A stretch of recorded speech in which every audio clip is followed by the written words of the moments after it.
Abe has chickens actually, but so if you have fresh eggs, so the law is, and this is actually a very fascinating law because it actually does have a lot of repercussions. And there's a whole tractate of Talmud which starts off the first few pages, goes in extremely deep logical detail about this law. An egg is born today is, let's say, the first day of Rosh Hashanah or holiday. An egg is born today. It's forbidden to eat. It's muktzah. So now you can slaughter that chicken, and if there's eggs inside, eat the egg. But if the egg is born today, you're not allowed to eat it on the holidays. A calf which is born on the holidays, if you were planning on eating the mother and it was inside, then it's permitted because you were ready to eat the calf inside. And if you shechted, if you had slaughtered the mothers, then you could eat it, even though it wasn't born yet. So the rule is if you slaughter an animal and there's a dead animal inside, a baby, a fetus, you can eat it. But an egg born on the day, now the Talmud has many reasons why you can't eat the egg on the holiday. Many reasons. One of them is because I don't want to go into it now. It's many reasons, but you can't eat the egg born today on the holiday. Meaning it was laid. It was laid in the morning of the holiday. Okay. If animals which go out and they eat outside of the tchum, right? So the tchum, we said you're not allowed to leave within more than 3,000 feet from the city. So animals that go out and graze outside of that, and then they stay inside, those are considered ready for Yom Tov, and you can take them and slaughter them. But the ones that live outside, if they come on the holiday, you can't slaughter them because they are muktzah. You're not allowed to go out more than 3,000 feet. Muktzah means set aside. You're not allowed to go more than 3,000 feet. So if they live outside 3,000 feet, there's no way in the holiday you're preparing to eat them, even though they may have wandered within your city limits. However, if they live inside and they go outside to eat, let's say you have cows, and you have these cows and they graze and they come back at night, then you can't eat those. Similarly, let's say you have a animal which is holy, which needs to be sacrificed, and it gets a blemish on the holiday. Since when the holiday came in, you were not unable to eat it because it was a holy animal, it was going to be used for something holy, and therefore you wouldn't be able to eat it, and you need to give it to a priest. And now they got a blemish on it. Now you could eat it, you cannot slaughter on the holiday. And therefore you cannot check for blemishes on the holiday, because maybe what's going to happen is you're going to see a blemish and say, oh, I'm allowed to eat it. So you shouldn't look for blemishes. However, if you see it on Friday, let's say you saw a blemish, the day before the holiday, and then on the holiday you brought it to a rabbi, and you said, hey, does this blemish mean that it's not kudshim, it's not a sacrifice material? Then you're allowed to slaughter it because you were unaware of the full status. If it was a blemish which was worthy of allowing the animal to be consumed, but you were aware of the blemish. Okay, now let's say you have a bechor. A bechor is a firstborn animal. Now the law is that a firstborn animal you have to give to the priest. You have to give it to the kohanim. They don't belong to you. Or there are different ways that you can buy it back. But either way, it is holy until you do that. So, a firstborn which is born, and it's born with a blemish. So if it has a blemish, then you don't give it to the priest. You can eat it. This is considered prepared, and you don't check for it on the holidays. And if you saw it, and it's permitted, then you can slaughter it. A bechor, a firstborn animal, which was going to be given to the priest, and it fell into a pit. You can feed it in its place because you can't pick it up because it's muktzah. You're not allowed to take the animal on the holidays. So it falls into a pit. You want to get it out of the pit and you owe it to the kohen. But because you can't slaughter it on the holidays, it's muktzah. You can't really touch it. So what you do is you feed it in the pit. Now, let's say you have oisoi esbenoi. There's a rule in the Torah that you cannot slaughter an animal with its baby. Right? You cannot slaughter an animal with its baby on the same day. So now you have this animal and its baby and its son, they fall into the pit. You can take out one to slaughter it and not slaughter it, and then take the second one to slaughter and slaughter whichever one you want. So the rabbis, you're doing a trick here, right? Really, you should only be able to take out one animal because you can only eat one of those animals. Only one of those animals are permitted on that day because you can't slaughter a baby, a mother, and its child on the same day. But the rabbi said because the pain of animals, they will allow you to do a trick. The trick is you'll take one out, and then say, maybe I want to slaughter the second one, actually. Maybe the second one's better, and then you could choose whichever one you want. So, in other words, the rabbis, they are taking a rabbinical decree that you're not allowed to take these animals out on the holidays, and they're giving you a loophole in their own decree. An animal that falls from the roof. Now, the rule is like this: if an animal is a treifa, the animal's going to die. So now you're not allowed to eat the animal. The animal's not kosher, right? The animal's going to die. It's not kosher. So that's what glot is when they want to check the lungs to see if the animal was going to die that year. If that animal was halachically deemed as a treifa.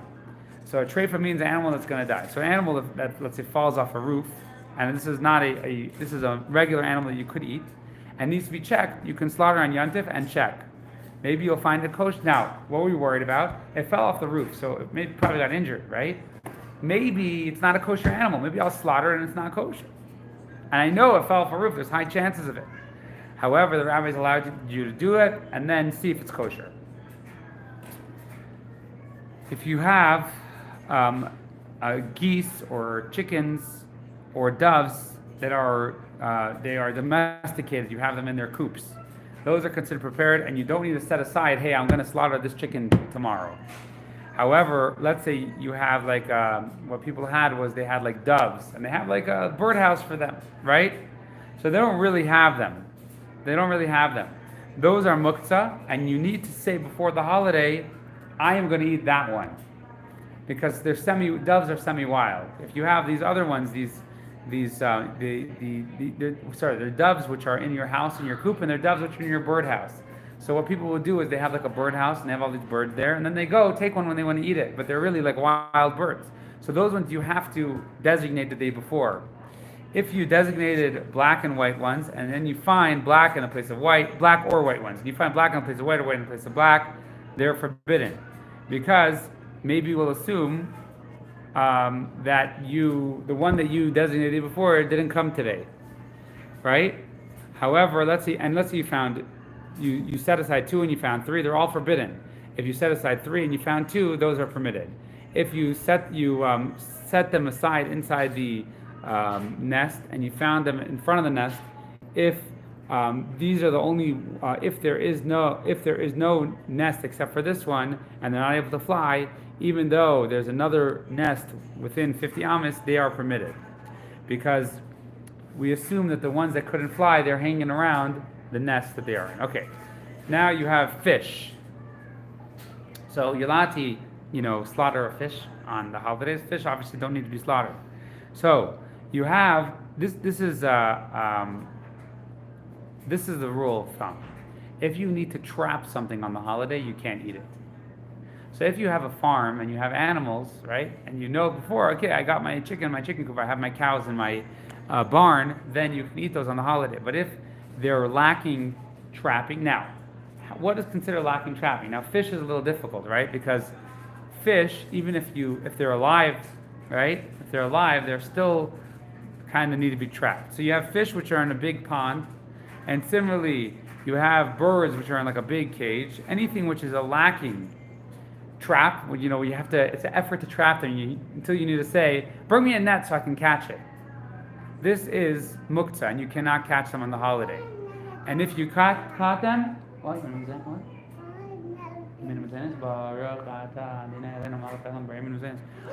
Okay. And if you need to catch them, then you can't eat them.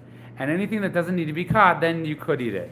So similarly, I'll give you an example. If you have like a big fish in like a bucket, right? So you could take your hands and catch that fish. That's okay. But if it's like in a big fish tank or a big thing, then you can't eat it on the holiday because it's lacking trapping. Okay. Similarly, a wild animal which is in a garden next to the city. So the young ones that you don't need to trap them. You don't need zimun because you can think them. Okay. If you have a trap that you put on before the holidays, and then you come in the next morning and you see there's an animal trapped there, right? You shouldn't take them on the holidays unless you know that it was trapped before the holidays. If you dug out like this pathway, and the next day you found fish in it, they're permitted, because you did it from before the holiday, and then you found them in the morning, we assume they're before the holidays. A house which is full of fruit, which is a storage house, which is full of fruit, which are prepared for eating. And what happened? Partially collapses. Partially collapses. You can take from the place that collapsed. Um,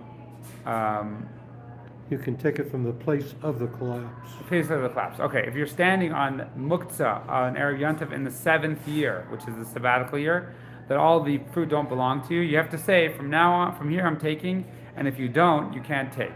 So not going to too much Shemitah year, all year, you can't own fruit on the sabbatical year.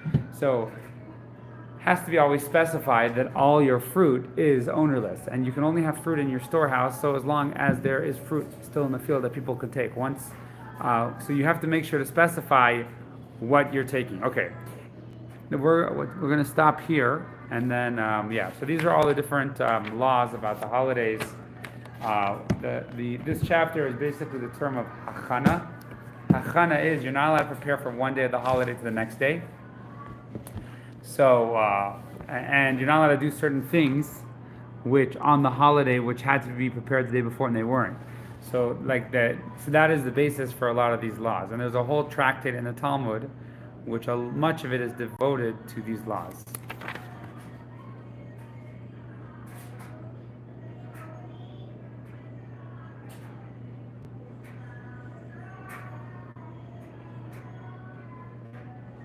Okay, so here's what we're talking about, chapter 34 of the Tanya. Chapter 33, and we did a little bit of it. In chapter 33, we discussed how a person should meditate and know that God is with him in every moment, and everything is God. And when you know that, automatically you won't struggle to do the mitzvahs, because you're not entitled to anything. You're only entitled to what God wants and to God's mission, and therefore you will always be joyous. No matter where you are, you will always be joyous, because you will always know in that situation God perfectly tailored everything, even your feelings, and therefore you will always be joyous because you always know God has a positive mission in that place. That was chapter 33. I'm looking at it on Chabad.org. Yeah. It has Likutei Amarim, Shara, Yichud. Likutei Amarim, chapter 34.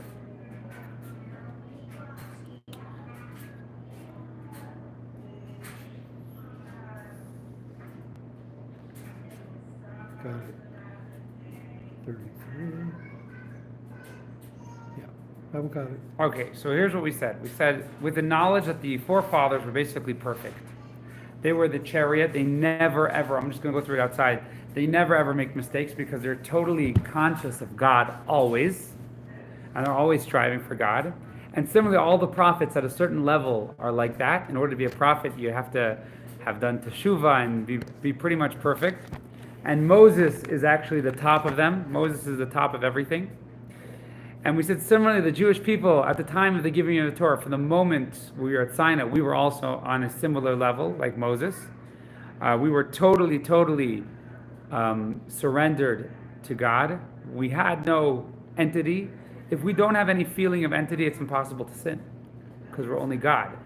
The problem is either we have a feeling of that we're an entity, or we forget that we have a feeling of entity and we think we don't. That also causes us to make mistakes. And therefore, right after the giving of the Torah, God gave the tabernacle to reside this holiness amongst us. And when the temple was destroyed, we said, God doesn't really have a place where with revealed godliness, it's only in the Torah. And when we study Torah, we connect to it. When we study halacha and follow halacha, the Jewish law, we connect to it. And we said after you think about all the things that we said in chapter 33 regarding how we don't have any entity and we're totally surrendered to God, this is what we should think. We should remember that since we are so small, we can't fully understand it, and the origin of our soul is too small to be a true chariot to God like Moses and like the forefathers, because our brains can never really grasp God, and we for sure will never be able to grasp what our forefathers grasped. Therefore, we have to remember that even though we can't fully become batal, Batel again is the word. Actually, in the Kabbalah course of JLI, it's really interesting.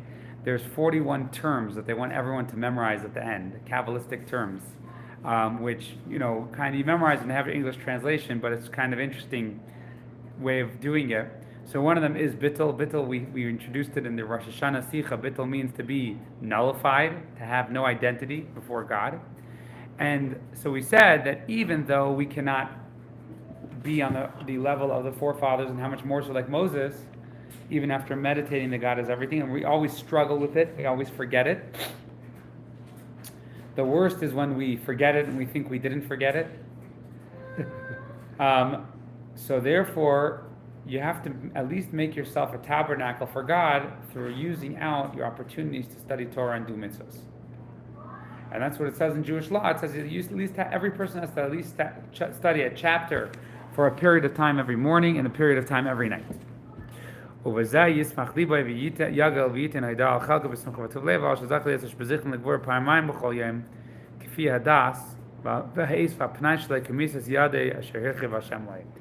even those 2 periods a day where you study once in the morning, once in the night, you will be grateful and be joyous that God gave you even that opportunity, that for 2 hours a day, or for 2 periods a day, you have become a chariot, and you have become a mishkan, a tabernacle for God. And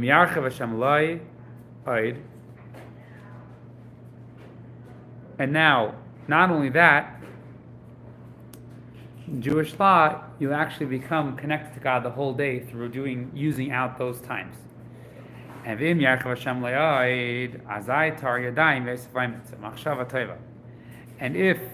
you resolve to study even more, then through this Hashem will connect it to action as if you already did it, and you will become the word in Hebrew is interesting, ushpezichin. Ushpezichin means you become like you invite God into your life, and this will slowly let you be absolved of other worries, and you'll be able to study more and more during the day. And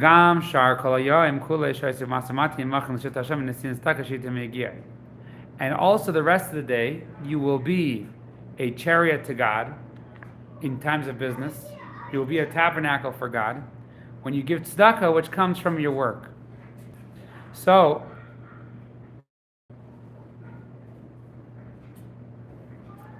now what we'll say is we'll say that really we should want to study Torah the whole day. Because if we study Torah the whole day, we become a chariot for God the whole day. Our mind becomes a chariot of God as much as we can the whole day. However, a lot of us need to do things to survive, right? So, even when you're not studying, first of all, you have to want to study Torah the whole day and add in your Torah study. Find more time to study. However, because that's what it says, when the temple was destroyed in Jerusalem, where did God reside his presence? In the 4 amas of halakha, in Jewish law. And therefore, when we know Jewish law, we are making ourselves a residence for God. However, there's also another concept of tzedakah. Tzedakah, now we're going to introduce the concept of tzedakah here, and the Alter Rebbe has an interesting take on tzedakah. Really, the Tanya is based on letters that the Alter Rebbe wrote to people, advising them, and then he put together all those letters into like an organized book. In the end of the Tanya is a section which is about the letters, where the Alter Rebbe goes in great length about what tzedakah is and how to give tzedakah and how not to give tzedakah and everything like that. But here is somewhat of a summary. So, why is tzedakah so important? Tzedakah is one of the characteristics of God. One of the characteristics that God says, as it says, Mahu Rachum. The rabbis say in the Talmud, just like God is merciful, we also have to be merciful. And when we are merciful, we connect to God's attribute of mercy.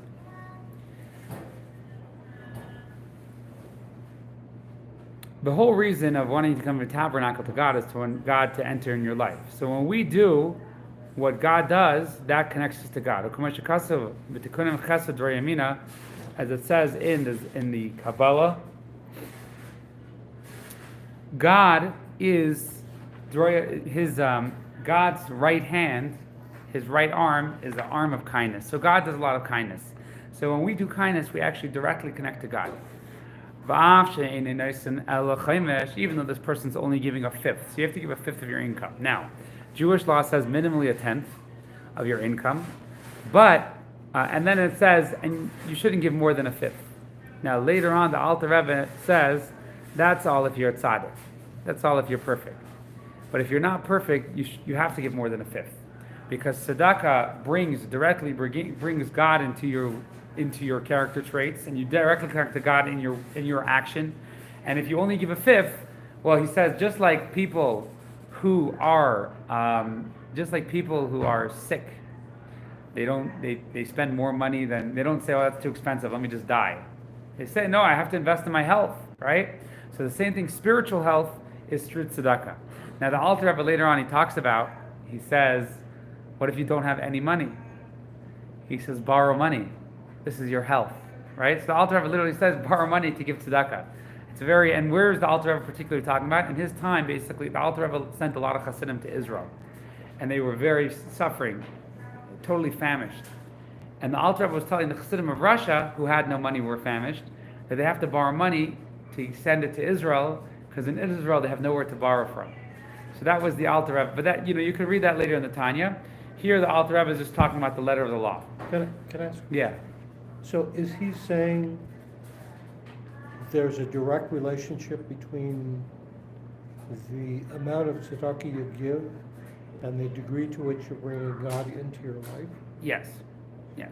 So you have basically, so here. So more one, more of the other. So this is the letter of the law. And the Alter Rebbe actually says later on, he says it used to be that what did you have to do till it hurts? You had to study Torah till it hurts, stay up till you're tired. Later on in the Tanya, the Alter Rebbe says, in the generation before Mashiach comes, you have to give tzedakah till it hurts. That's what the Alter Rebbe says. Because he says tzedakah is a special thing which is related to Mashiach. And it makes sense. Like nowadays, wealth is everything nowadays in the world, and therefore, as Jews, we have to dedicate wealth to tzedakah till it hurts, because that's what God, that's the energy God's put in the world. In other generations, what was power? Knowledge was power. So your knowledge had to be dedicated to Torah. But nowadays, wealth is power nowadays. And that's why the Alter Rebbe said so here he's saying, even though you're only giving a fifth, in basic Jewish law, a fifth, if you give a fifth, that makes it considered as if all other four portions were given to tzedakah as well. Because God says, keep 4/5 and give a fifth, right? So, through giving a fifth, you're showing how the other four portions are also given to God. As the rabbis say that the tzedakah is equal to all sacrifices,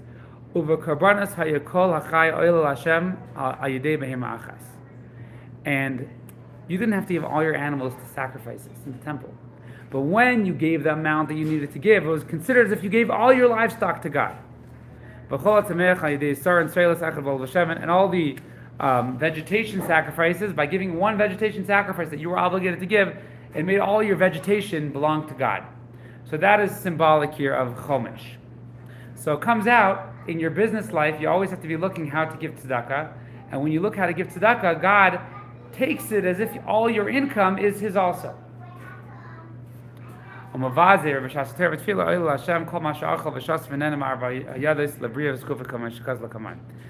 then you also have prayer. Through prayer, one way of doing that is through tzedakah.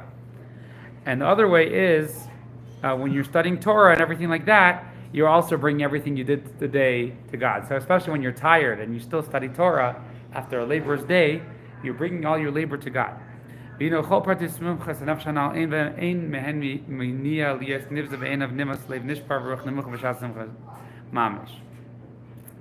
now we explained many types of joy. We said you have joy when you're studying Torah and you break out of yourself. Joy when you break out of yourself giving tzedakah, when you do mitzvahs and everything like that. So all these types of joy, so if you remember way back when, we said when you are absorbed in yourself, then you can't have these joys. And when you break yourself and you look at your animal soul, as if it's like a lowly thing, and you realize you've been following that, then you can break out of it and be truly happy with spiritual things. A lot of times what we do is I think it's purpose versus survival. We get into survival mode, and we totally lose track of our purpose. And when we break our survival mode and we realize we need to survive, we need to give, we need to have a purpose. So all these types of joy that we mentioned, one second, let me just see. So we explained the joy of studying Torah and doing mitzvahs and going out of exile of the world, of your survival soul, and the joy of doing mitzvahs. And in chapter 31, we said that when we do mitzvahs, it causes on our body, we said not only at first is it difficult to do these mitzvahs, but eventually it brings joy to our bodies. And then we said the joy of having faith in God.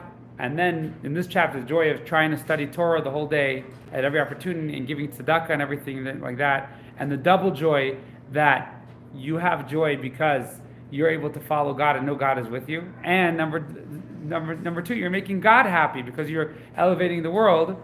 So these things are all possible to do with a broken heart at the same time. This is a very interesting point that the Alter Rebbe is saying. All these types of joy that we mentioned, which are spiritual joys, you can have a broken physical heart, so to speak, from worldly matters, and a joy at the same time. Your broken heart is your animal soul. Your animal soul is not getting what it wants. You're not getting the survival that you want. And the joy is coming from the godly soul. And the spark of God which is in you giving life. And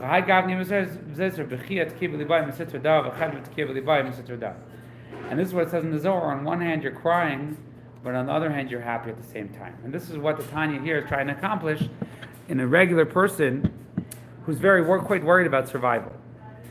You can teach yourself that God's going to take care of you, and therefore you're happy. And your animal soul might not be so happy about it. Your animal soul might come to worry, and you might say, well, I don't really care about those worries. Those worries aren't important to me. So the Alter Rebbe says all these types of joy that we mentioned, they're all possible to be joyful on one side and worried on the other side and broken on the other side. So, a lot of times in life, I think the way I sometimes relate to it is we get worried about physical things. We're worried about physical things. Now, once we box in that worry isn't important, it's not important because it's our animal soul. Sometimes we'll get worried, we'll wake up in the middle of the night, we'll be worried, and we'll tell ourselves, animal soul, you're always worried. You could always be worried. You could always be this. What you worried about doesn't really matter in life. What matters in life is Torah and mitzvahs and everything like that. It's interesting to note that whenever people wrote to the Rebbe that they were worried about finances, what did the Rebbe say to do? Give more tzedakah. Give more tzedakah. Give more away. Give more away, because now, what do you mean? And people would always say, no, if I have more and I'm not worried, then I'll be happy to give. But the Rebbe was actually probably relating to this Tanya here and saying, no, your outlook is incorrect. Your outlook is incorrect. Your outlook is that you have entitlement, you have what belongs to you, and then you'll give some to God. Really, no. Everything you have belongs to God, and your entitlement's your animal soul. Of course your animal soul is worried, right? Of course your animal soul is worried. There are certain people that I've met, Holocaust survivors, different like that, who had tremendous trauma. But one of the skills some of them have is they were able to box up their trauma, and know, like, oh yeah, of course I have trauma. I was in the Holocaust, and I was in concentration camp. Of course I'm worried what to eat. But I don't need to be worried what to eat, right? And through that, so this is, now, the Alter Rebbe later on goes much more into Torah ideals, but he's saying that a Jewish person should always have this drive. They should always want to be in a holy place studying Torah and everything like that. And you have to go out to work, so you have to work. So it's like sometimes you can go into doing something for your health or for finances and totally be doing it for the sake of God. I have a mitzvah to do it. I have a mitzvah to take care of myself. You think I want to take care of myself? And you could actually see that there were many Hasidim who had this down quite clearly, that everything physical in their life was a mitzvah that they had to do, and really their heart was, in holy places, and through that they were always looking for opportunities. There was a rabbi who died from cancer a couple years ago, in a Chabad rabbi in Israel. So I remember the year after he died, they made like a special